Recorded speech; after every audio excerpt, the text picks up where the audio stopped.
Eu tava passando pelo Twitter, né? Eu vi esse tweet de um cara chamado Berlim Dias, que é um cara, acho que é latino, ou de algum outro país que fala espanhol.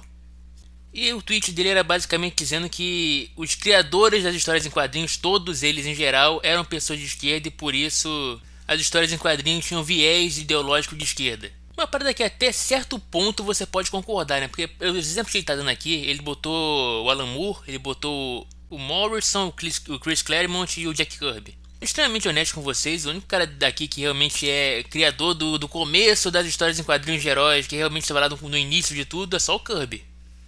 E o Kirby nem é um cara exatamente assim tão de esquerda quanto as pessoas fazem parecer que ele é. Talvez pra época, né, nos anos 40, ele fosse um cara progressista demais, né? Mas, tipo, as visões que ele tinha mais à esquerda eram coisas meio que normais da época, não era uma parada tão absurda assim.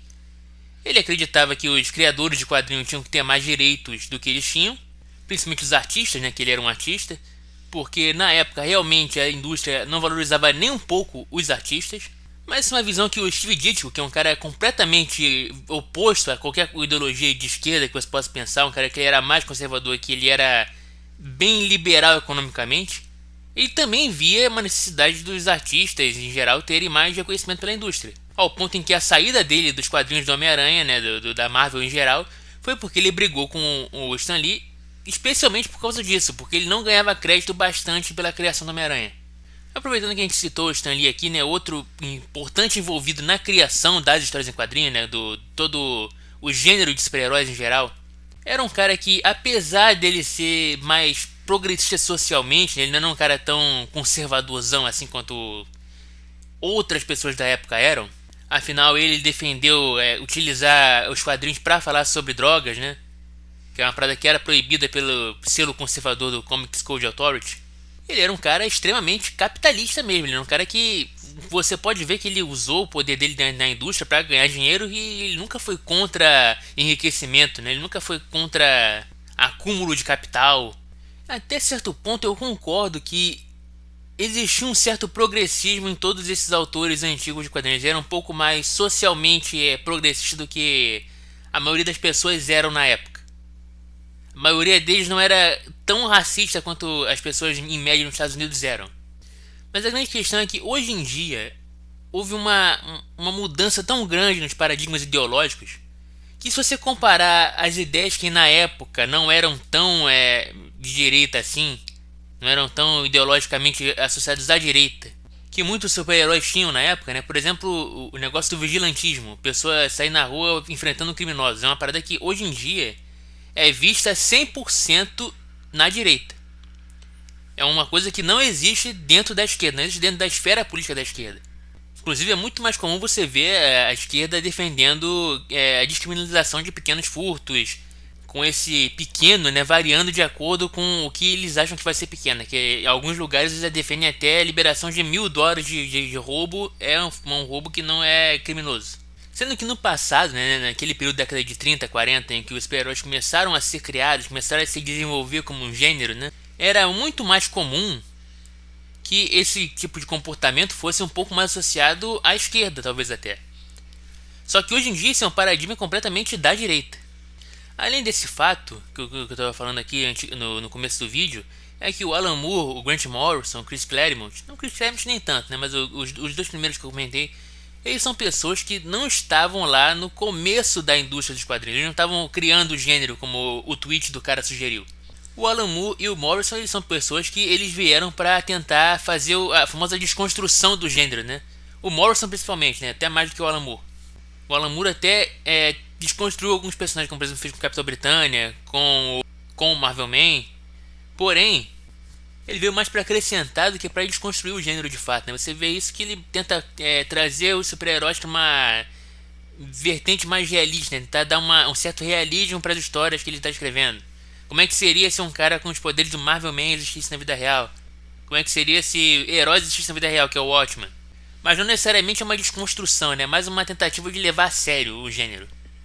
E é muito interessante ele usar o Alan Moore como referência nesse tweet, porque o Alan Moore ele é um cara que abertamente já falou que super-heróis, o gênero de super-heróis é uma coisa inerentemente fascista na modernidade. Ele nem falou de que é uma direita mais normal, né? Uma direita mais ao centro, não. Ele falou que a extrema-direita é o fascismo mesmo. Que os quadrinhos super-heróis representam o fascismo porque eles representam esse ideal do cara masculino que vai combater o mal, combater o crime, tudo sozinho, é um cara independente, um cara que vai lutar contra as normas da sociedade, que vai contra toda essa ideia de que a sociedade tem que combater o crime ajudando os mais pobres, então ele vai lá e dá porrada no pobre. Então o Alan Moore, ele tem essa visão, né, de que o super-herói é um grande símbolo do fascismo. Independente se ele está certo ou não, né, o vídeo não vai levar a sério essa discussão de se é ou não uma imagem fascista. Fica claro aqui, pela visão do Alan Moore pelo menos, que ele não vê os super-heróis como esse ideal progressista que o cara do Twitch está dizendo que eles são. É até muito engraçado ele usar o Morrison e o Moore como dois exemplos de roteiristas de esquerda, porque a visão deles sobre os super-heróis é tão oposta, é tão completamente oposta, que você dizer que eles estão na mesma linha ideológica quando o assunto é escrita chega a ser bizarro. Justamente porque o Morrison ele tem todo esse lance que ele tem uma nostalgia muito grande pela Era de Prata dos quadrinhos. Enquanto o Alan Moore é um cara que abertamente fala que ter nostalgia pelos quadrinhos é uma parada, como eu disse antes, fascista. Acabou que eu falei de quase todos os deristas que ele comentou, menos do Chris Claremont, né? Porque o Chris Claremont ele é um cara que realmente era mais de esquerda, ele realmente participou muito da criação de quadrinhos, mas ele já era um cara mais bem posterior à criação dos personagens. Como eu falei antes do Stan Lee, o Stan Lee chegou a admitir no passado, né, que ele não criou os X-Men com a intenção de fazer uma metáfora ao preconceito. Ele falou isso numa entrevista no passado, que ele não tinha essa intenção, porém que as pessoas gostaram disso, que eles entenderam isso do personagem, e ele continuou escrevendo dessa forma. E posteriormente, quem veio escrevendo também manteve essa ideia, essa ideologia que surgiu do leitor, não do criador. Que é uma parada muito semelhante ao que aconteceu com o Demolidor, né? Que quando ele criou o Demolidor, ele teve muito medo que o Demolidor ele fosse sofrer algum tipo de cancelamento, né? Se é que a gente pode chamar assim na época, década de 60. Mas que ele sofreria esse tipo de cancelamento porque o personagem é um personagem cego. Então ele achou que iam ver isso como uma coisa preconceituosa, ele botar um personagem cego para combater o crime. Que eles podiam achar que era uma piada de mau gosto, que era alguma maldade com os cegos. Até que ele eventualmente ganhou cartas de associações de cegos elogiando o trabalho dele, falando que é muito legal a representatividade dos cegos. O Stan Lee é um cara que ele veio muito com essa ideia de que ele criava as coisas, dava certo e ele continuava seguindo. Tanto que ele criou muitos personagens que hoje em dia ninguém nem conhece, ninguém sabe quem são e que ninguém se importa. Como por exemplo o Destroyer, que era um personagem da Segunda Guerra Mundial que ele escreveu na época. Uma das primeiras criações do Stan Lee. É um personagem que na modernidade ele é completamente ignorado, né? Um personagem que ele foi esquecido. A Marvel não trabalha com ele, a Marvel não adapta o personagem. Porque é uma ideia que não deu certo na época, eles desistiram do personagem. Fizeram uma minissérie dele há um tempo atrás e nunca mais adaptaram o personagem. Muito provavelmente quem está assistindo esse vídeo nem conhece o Destroyer, né? Talvez tenha lido essa série mais recente dele, que, se eu não me engano, teve a arte do mesmo cara que faz a arte de Invencível, que é uma arte bem maneira. Eu acredito que foi, né? Eu não tenho certeza, mas acho que foi. E a visão que eu tenho é essa, né, cara? Por mais que alguns super-heróis realmente tenham sido feitos com ideais que, na época, eram mais progressistas para a época, a maioria deles não segue ideais que atualmente são considerados ideais progressistas, né? Você não vai ver as coisas que o Super-Homem defendia na década de 40 até a década de 80 serem consideradas coisas progressistas hoje em dia. Até porque antigamente se dizia que o Super-Homem ele defendia a verdade, a justiça e o modo de vida americano. Você falar que você defende a verdade, a justiça e o modo de vida americano hoje em dia é uma parada que tipo, nossa, o cara é americanista aqui, fascistoide, fantoche de gringo e tal.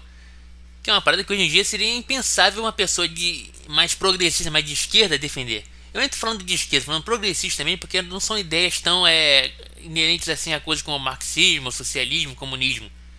São coisas mais de progressismo social mesmo, uma coisa de cunho social, uma coisa de cunho de você ajudar o mais pobre, o mais necessitado. Quando você combate o crime, você ajuda essa população. E eu acho que é isso, acho que eu falei tudo que precisava falar aqui no vídeo de hoje. Se você gostou do vídeo, deixe seu like, comenta aí para acrescentar a discussão. Considere se inscrever aqui no canal, a gente sempre fazendo vídeos sobre mídia em geral, sobre política, sobre religião, sobre filosofia. Considere também fazer uma pequena doação aqui pro canal no QR Code aqui em cima. A gente não tem muitas views aqui no canal, a gente não, é um canal imenso, né? Os últimos vídeos até que deram bastante views. Então a gente vai demorar para conseguir monetizar aqui o canal. Então se você puder dar uma ajuda financeira para a gente conseguir continuar mantendo o padrão dos vídeos, talvez até melhorar um pouco futuramente, né? Porque eu queria comprar um microfone melhor, eu quero comprar um computador melhor para poder editar os vídeos de forma melhor. Então se você gostou do vídeo, é isso aí que você já ouviu. Até a próxima, valeu, fui!